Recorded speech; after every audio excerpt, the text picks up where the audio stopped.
Halo pemirsa Unhas TV, senang sekali saya Iva Syarahman dapat kembali menjumpai Anda dalam Unhas Daily. Dalam beberapa menit ke depan, kami akan menyajikan berita-berita terpercaya hanya untuk Anda. Usai pemungutan suara serentak diselenggarakan pada 14 Februari lalu, sejumlah rumah sakit jiwa siapkan kamar bagi caleg yang gagal dalam pemilihan umum tahun ini. Rumah sakit Dadi salah satunya. Tak tanggung-tanggung, RSJ satu-satunya di Sulawesi Selatan ini akan menyiapkan hingga 100 kamar dengan berbagai tipe sebagai antisipasi bagi caleg yang mengalami gangguan kejiwaan atau stres akibat gagal terpilih dalam pemilu tahun ini. Usai pemungutan suara serentak diselenggarakan pada 14 Februari lalu, sejumlah rumah sakit jiwa siapkan kamar bagi caleg yang gagal dalam pemilihan umum tahun ini. Rumah sakit Dadi salah satunya. Tak tanggung-tanggung, RSJ satu-satunya di Sulawesi Selatan ini akan menyiapkan hingga 100 kamar dengan berbagai tipe sebagai antisipasi bagi caleg yang mengalami gangguan kejiwaan atau stres akibat gagal terpilih dalam pemilu tahun ini. Untuk saat ini tersedia sebanyak 46 kamar dengan berbagai tipe, mulai dari kelas 3, kelas 2, kelas 1, VIP hingga Super VIP. Hal tersebut dijelaskan oleh Koordinator Humas Rumah Sakit Dadi, Wawan Satriawan. Tak hanya itu, ia juga menambahkan bahwa Rumah Sakit Dadi telah menyiapkan sebanyak 14 profesional dari spesialis psikiatri yang akan memberikan pendampingan dalam proses pemulihan kesehatan mental para caleg yang stres pasca pemilu. Antisipasi yang dilakukan bukan tanpa alasan. Berkaca dari pemilu sebelumnya, beberapa caleg yang gagal dalam kontestasi politik yang menghabiskan modal tak sedikit ini mengalami stres dan membutuhkan pendampingan kejiwaan. Lantas bagaimana tanggapan mahasiswa Unhas tentang kebijakan RSJ Dadi yang menyediakan hingga 100 kamar dengan berbagai tipe, bahkan tipe VIP dan VVIP yang disebut-sebut bak hotel ini? Kalau dari saya sendiri, untuk kebijakan-kebijakannya sih saya belum baca secara rinci, tapi menurut saya lebih ke penasaran apakah kebijakan yang diberikan oleh Rumah Sakit Dadi ini diberikan secara free atau akan berbayar bagi para caleg ini. Seperti itu sih. Kalau misalnya free, sepertinya menurutku sedikit membingungkan kenapa harus diberikan free dan kebijakan seperti itu, dan mungkin kalau untuk para caleg bisalah kalau misalnya mereka untuk membayar biaya rumah sakit tersebut. Mungkin itu aja dari saya. Makasih. Kalau saya secara pribadi, kebijakan itu boleh-boleh saja, tapi harus diperhatikan kalau ini rumah sakit kan untuk melayani masyarakat juga. Jangan sampai untuk kepentingan caleg yang gagal di pileg kali ini lebih didahulukan. Sementara untuk masyarakat lain, dia tidak mendapatkan hak untuk kesehatan yang diberikan karena lebih memprioritaskan dari calegnya. Kalau saya secara pribadi seperti itu. Namun perlu diingat bahwa kebutuhan masyarakat umum yang juga membutuhkan pelayanan harus tetap diperhatikan. Iva Syarahman, Evan, Unhas TV. Sebuah film dokumenter berjudul Dirty Vote telah berhasil menuai perhatian publik. Film ini mengguncang jagat politik dengan klaimnya yang mengungkap kecurangan dalam proses pemilihan umum di Indonesia. Namun yang membuatnya semakin menarik adalah fakta bahwa 3 tokoh utamanya diperankan oleh pakar hukum tata negara yang memberikan sentuhan otentik dalam penyajian isu hukum dan politik yang kompleks. Lantas bagaimana komentar masyarakat dalam menanggapi film Dirty Vote ini? Berikut informasi selengkapnya untuk Anda. Film Dirty Vote menjadi perbincangan hangat di tengah masyarakat Indonesia setelah diunggah pada 11 Februari lalu di YouTube Pusat Studi Hukum dan Kebijakan Indonesia. Di tengah pergejolakan pemilu 2024, film ini hadir dengan menyajikan hasil riset yang mengungkap kecurangan pemilu dari tahun ke tahun. Sehingga tidak membutuhkan waktu lama, film ini menjadi viral dan menuai berbagai reaksi dan kontroversi di tengah masyarakat, terutama bagi para pendukung paslon tertentu. Dikemas dalam bentuk film dokumenter, yang membuat film ini semakin menarik adalah pilihan penggambaran tokoh utamanya. 3 tokoh utama yang merupakan pakar hukum tata negara yang memiliki pemahaman mendalam tentang sistem politik dan hukum di Indonesia, yakni Zainal Arifin Mohtar, Bivitri Susanti, dan Ferry Amsari. Para dosen yang terlibat dalam proyek ini mengungkap bahwa berbagai instrumen kekuasaan telah digunakan untuk memenangkan pemilu dan menghancurkan tatanan demokrasi. Dan film ini tidak hanya menjadi ajang untuk mengkritik, namun turut memberikan pandangan pada masyarakat dalam memberikan hak pilihnya dalam pemilu tahun ini. Kalau tanggapan saya sebenarnya permasalahan masa tenang ya. Sebenarnya kan di masa tenang itu yang dilarang adalah paslon dan tim kampanyenya nih melakukan kampanye. Orang-orang yang terlibat di dalam pembuatan dan publikasi film Dirty Vote ini bukan merupakan bagian dari tim kampanye salah satu paslon gitu. Jadi sebenarnya tidak ada masalah sih sebenarnya kalau untuk permasalahan apakah dia diupload di masa tenang atau tidak.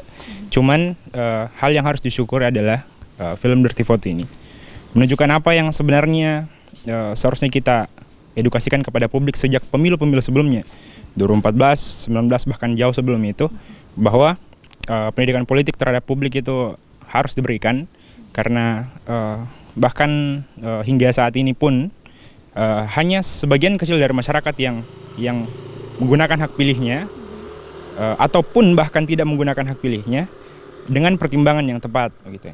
Kalau saya setelah menonton, saya sepakat bahwa film itu memang problematik. Cuman problematiknya akan dirasakan sama mereka yang saat ini duduk di kekuasaan dan memiliki keinginan untuk terus menjaga kekuasaan itu. Jadi memang problematik, tapi lagi-lagi hal yang harus kita syukuri adalah para dosen yang terlibat di dalam adalah mereka yang selama ini fokus dan berada pada bidangnya sendiri, hukum tata negara begitu. Dan jika ada yang karena ada banyak komentar itu, ada yang meragukan kredibilitas dan kapasitas dari dosen tersebut, saya pikir mungkin karena serangannya lewat film ini adalah menggunakan data dan kapasitasnya sebagai dosen, ya serang juga melalui data begitu. Jadi ketika ada orang yang tidak bersepakat dengan film ini, ya jawab data itu, jawab kapabilitas yang dimiliki oleh dosen itu menggunakan data dan kapabilitasnya sendiri. Itu mungkin konsekuensi dari dipilihnya sistem demokrasi dalam proses politik di negara kita. Itu menghadirkan pewadahan terhadap semua hak. Ketika ada yang mengatakan bahwa negara sedang tidak baik-baik saja karena dosen dan sivitas akademika sudah mulai turun, saya kira itu justru menunjukkan bahwa kualitas demokrasi semakin baik. Karena siapapun yang berada di luar sana, mau itu masyarakat, mau itu mereka yang aktif di perpolitikan Indonesia, seharusnya menjadi aktor memang. Jadi apa yang sekarang terjadi, semua orang menjadi aktor, seharusnya memang menjadi aktor.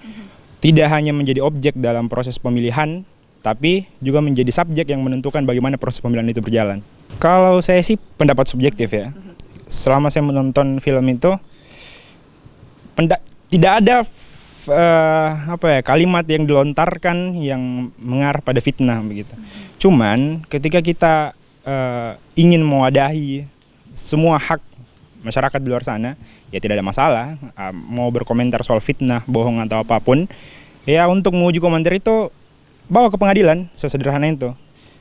Jadi kalau pendapat saya sendiri, ketika itu fitnah bawa ke pengadilan, tapi karena itu dibuat berdasarkan data dan informasi yang ada di media pemberitaan di luar sana, ya uji juga dengan data yang kawan-kawan yang merasa dirugikan dengan film itu. Kalau tanggapan aku sendiri Kak sebagai mahasiswa hukum, tentunya pasti film ini, karena film ini dibuat oleh para pakar hukum tata negara sendiri, tentu ini sangat menggambarkan bagaimana sejatinya argumentasi hukum yang mereka definisikan, mereka sampaikan begitu. Dan kalau saya pribadi melihatnya sebagai mahasiswa hukum dan tentu masyarakat, saya merasa bahwa film ini sangat memberikan kita informasi. Dan memang sebenarnya film ini dibuat dengan fakta-fakta yang bahkan jauh sebelum pembuatan peluncuran film tersebut, masyarakat sudah tahu dengan jelas. Tapi film ini dikemas dengan gagasan yang sangat bagus dari para pakar hukum tata negara sendiri. Nah, menurut saya apa yang disampaikan di film Dirty Vote ini betul-betul menggambarkan realitas politik kita saat ini, karena faktanya para politisi cenderung tidak begitu memperhatikan indeks demokrasi yang anjlok, tapi mereka lebih kepada bagaimana berusaha menggait suara sebanyak mungkin dan bagaimana mereka mengekspos tujuan-tujuan yang pragmatis, seperti misalnya masyarakat, kebutuhan masyarakat yang berbasis laparnya mereka, artinya kayak kebutuhan-kebutuhan yang jauh dari kata jangka panjang gitu, pendidikan dan sebagainya. Tapi ya itu mungkin gambaran politik kita saat ini, dan bagaimanapun pemilihan umum kan mencerminkan masyarakat gitu Kak. Jadi ya mungkin itu Kak menurut saya politik Indonesia saat ini. Namun sebagai mahasiswa, Fauzia juga merasa bahwa film ini mengajak masyarakat untuk lebih rasional dalam berpikir dengan melihat fakta bukan hanya mengikuti doktrin dari orang lain semata. Namun karena memuat berbagai pernyataan yang terkesan menyudutkan paslon tertentu, film ini dianggap memihak, apalagi dirilis di awal masa tenang pemilu 2024. Meski demikian, banyak juga dari masyarakat yang setuju, bahkan menjadikan film ini sebagai preferensi yang objektif dalam menentukan pilihan mereka, sebagaimana yang diungkapkan oleh sutradara film ini Dandi, bahwa film ini sebagai bahan edukasi bagi masyarakat menjelang pemungutan suara pada 14 Februari lalu. Sebenarnya menurutku tanggapan setelah menonton film Dirty Vote mungkin bisa dijadikan sebagai preferensi kepada masyarakat bagaimana proses pemilu atau proses demokrasi yang berjalan hari ini menurutku sudah diambang yang sangat tidak wajar. Sudah terlihat bagaimana bentuk terstruktur, sistematis dan masif itu telah terjalan dengan sedemikian rupa, bagaimana penggunaan kekuasaan negara sangat dilibatkan dalam proses pemilu kali ini, yang harusnya kita pahami bersama bahwa aparat negara harusnya netral dan tidak berpihak pada proses-proses demokrasi. Seperti itu sih Kak tanggapan awalnya. Banyak netizen yang mengatakan bahwa terdapat unsur fitnah di dalamnya. Sebenarnya statement seperti itu normal saja sih untuk hadir karena mungkin dia punya latar belakang kepentingan yang berbeda, misalnya mungkin dia salah satu pendukung dari salah satu paslon yang diangkat dari film tersebut, kan itu tidak masalah sebenarnya. Tapi bagaimana dia melihat bahwa kita mencoba di dalam film itu, dia mencoba memaparkan berbagai macam fakta yang mungkin itu bisa dijadikan sebagai preferensi yang objektif dalam melihat, kan seperti itu saja. Sebenarnya dalam respon itu adalah sebagai upaya yang positif ya. Bagaimana mungkin dia mempunyai kapasitas sebagai seorang akademisi, mempunyai keresahan yang sama mungkin dengan masyarakat sipil pada umumnya terkait dengan bagaimana proses demokrasi yang berjalan hari ini yang sangat kacau dalam kacamata awam kita dalam melihat itu. Menurutku ini adalah langkah yang sangat positif. Bagaimana misalnya dalam akademisi dalam merespon segala permasalahan demokrasi, jauh mungkin sebelum itu gelombang guru besar sudah menyampaikan statement-statement selamatkan demokrasi dan sebagainya. Mungkin ini bisa ditanggapi sebagai respon yang positif, mungkin tentunya. Hingga berita ini dirilis, film Dirty Vote telah ditonton hingga lebih dari 9 juta kali dan masih terus bertambah meski proses pemungutan suara telah berakhir. Film ini telah memberikan sorotan tajam terhadap kondisi politik Indonesia, sehingga tidak hanya sebagai sebuah hiburan, tetapi sekaligus sebagai panggilan untuk merenungkan serta mengawal demokrasi agar tetap berjalan sebagaimana mestinya. Husnain Putri Intan, Fauzan Ali, Unhas TV. Universitas Hasanuddin menggelar Unhas Open Day 2024 dengan tujuan memperkenalkan universitas secara komprehensif kepada calon mahasiswa. Acara yang digelar selama 2 hari ini dimulai pada tanggal 17 Februari hingga 18 Februari 2024 dan menghadirkan siswa pelajar dari berbagai SMA se-Sulawesi Selatan. Berikut berita selengkapnya untuk Anda. Universitas Hasanuddin melalui bidang akademik dan kemahasiswaan menggelar Unhas Open Day 2024, sebuah acara yang dihadiri oleh sejumlah siswa pelajar dari berbagai sekolah SMA se-Sulawesi Selatan. Kegiatan ini bertujuan untuk memperkenalkan secara komprehensif tentang Unhas dan dilaksanakan pada Sabtu 17 Februari 2024, dimulai pada pukul 9 waktu Indonesia Tengah, di gelanggang olahraga JK Arenatorium Universitas Hasanuddin. Unhas Open Day memberikan kesempatan kepada calon mahasiswa baru untuk mengenal lebih dekat Universitas Hasanuddin, mulai dari program studi, fakultas, fasilitas, hingga informasi seputar beasiswa dan pendaftaran mahasiswa baru. Siswa yang berencana melanjutkan pendidikan di bangku kuliah atau meraih jenjang magister, doktor, dan spesialis dapat mengunjungi booth dari setiap fakultas. Turut hadir dalam acara tersebut Profesor Dr. Insinyur Sri Suning Kusumawardhani STMT, Direktur Pembelajaran dan Kemahasiswaan, Kementerian Pendidikan, Kebudayaan, Riset, dan Teknologi. Ya, saya mengapresiasi pelaksanaan Unhas Open Day. Ini komitmen dari pimpinan luar biasa sehingga bisa hadir di tempat sehingga suasana juga semakin ramai dan saya lihat antusias masyarakat terutama di siswa-siswa SMA itu banyak sekali, sangat mengapresiasi. Ya, untuk teman-teman yang sedang memilih prodi dan sedang memilih perguruan tinggi, saya percaya Unhas menjadi pilihan yang sangat tepat karena Unhas untuk kaitannya dengan rekognisi global dan program-program internasional dan mutu pendidikan yang luar biasa. Jadi sudah sangat tepat untuk menjadi dipilih oleh siswa-siswa SMA. Profesor Sri Suning memberikan apresiasi yang tinggi kepada Unhas yang selalu mendukung kegiatan-kegiatan positif baik untuk mahasiswa maupun calon mahasiswa Unhas. Unhas sudah rutin per tahun melakukan Unhas Open Day untuk melakukan orientasi. Jadi ini orientasi untuk secara bukan lagi virtual, karena kami sebenarnya ada beberapa kegiatan orientasi yang sifatnya online, walaupun kita on-site. Tapi saat ini kami justru mengundang mereka untuk calon-calon mahasiswa untuk datang langsung ke Unhas, kemudian kami buatkan model tour. Setelah mereka melihat secara brosur, flyer, kemudian mereka akan datang secara tour, kita antar untuk melihat kenyataan yang ada di fakultas dan prodi masing-masing. Dalam kegiatan tersebut, setiap fakultas memperkenalkan dan mempromosikan program studi yang ada kepada calon mahasiswa baru.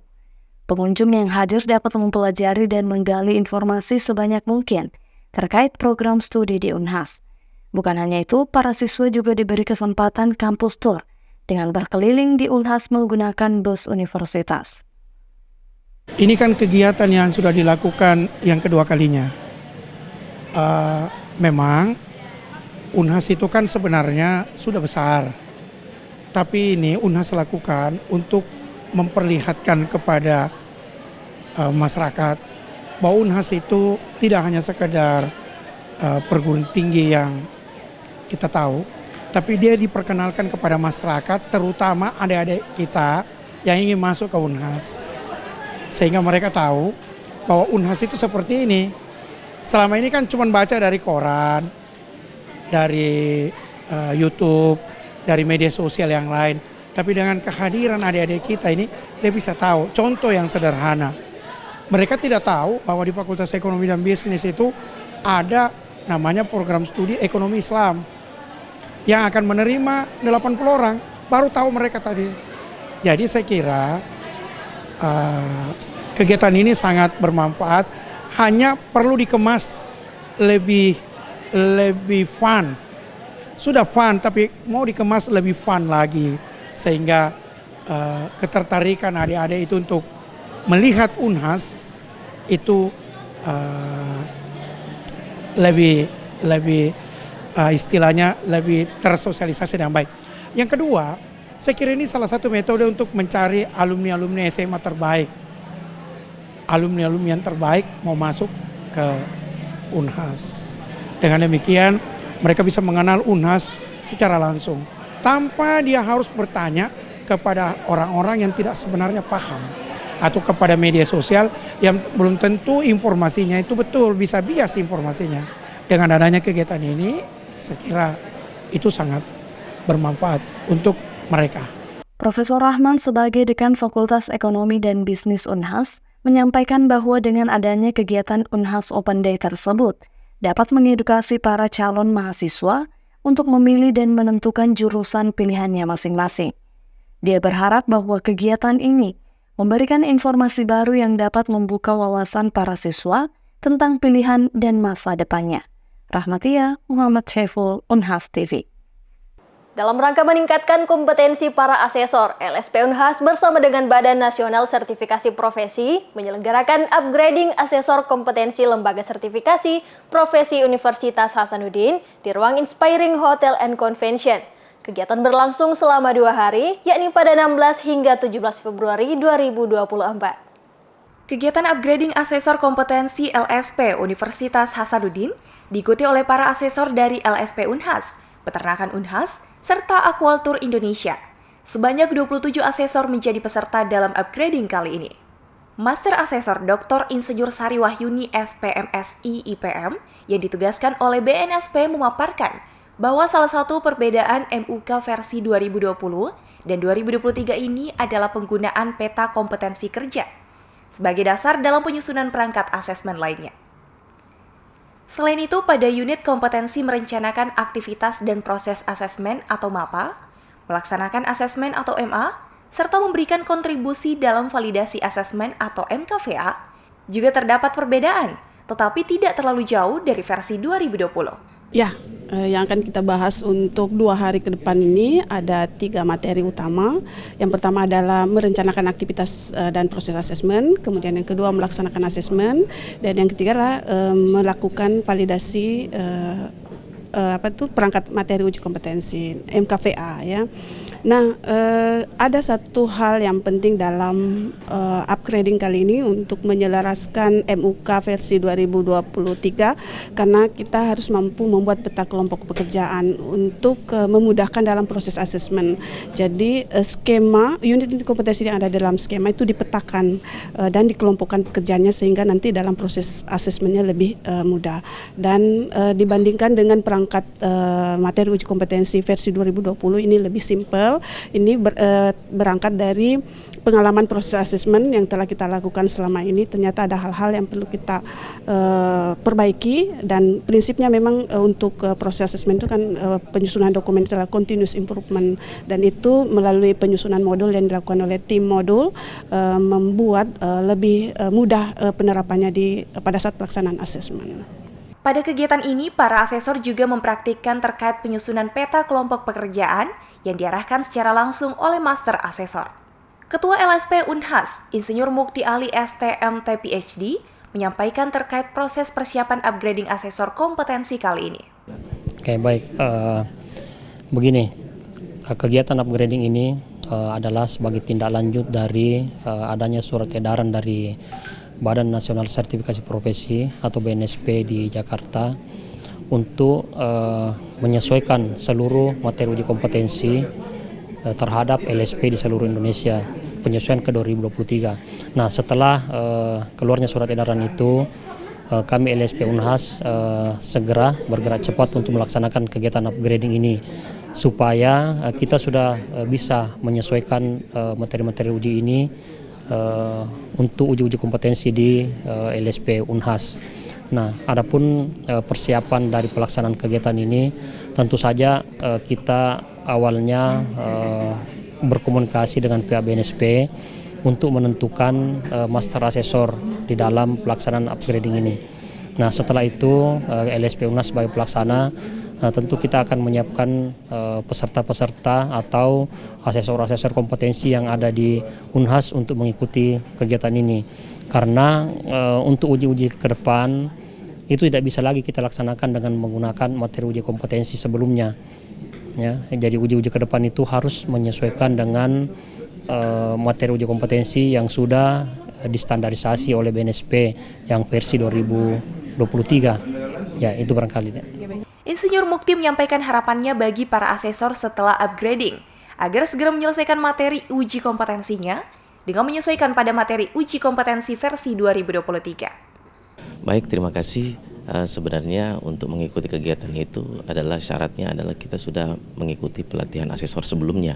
Namun ada penyesuaian terkait dengan materi uji kompetensi versi 2023 sehingga sebagai asesor kita harus mengupgrade kembali untuk menyesuaikan dengan versi 2023. Jadi persiapan yang kami lakukan adalah hanya bagaimana menyiapkan materi skema kita, kemudian materi uji kompetensi versi yang lama sebelumnya, kemudian mungkin setelah diberikan atau mendapatkan materi dari master asesor, kami bisa langsung melakukan pekerjaan yaitu menyusun MUK versi 2023. Dalam mencapai efisiensi dan efektivitas LSP dalam menerapkan asesmen terintegrasi, sebagaimana surat edaran Ketua BNSP nomor 1/BNSP/Romawi 1/2024 tentang penerapan materi uji kompetensi versi di lembaga sertifikasi profesi, LSP harus mengembangkan MUK dengan format sesuai dengan modul pelatihan asesor kompetensi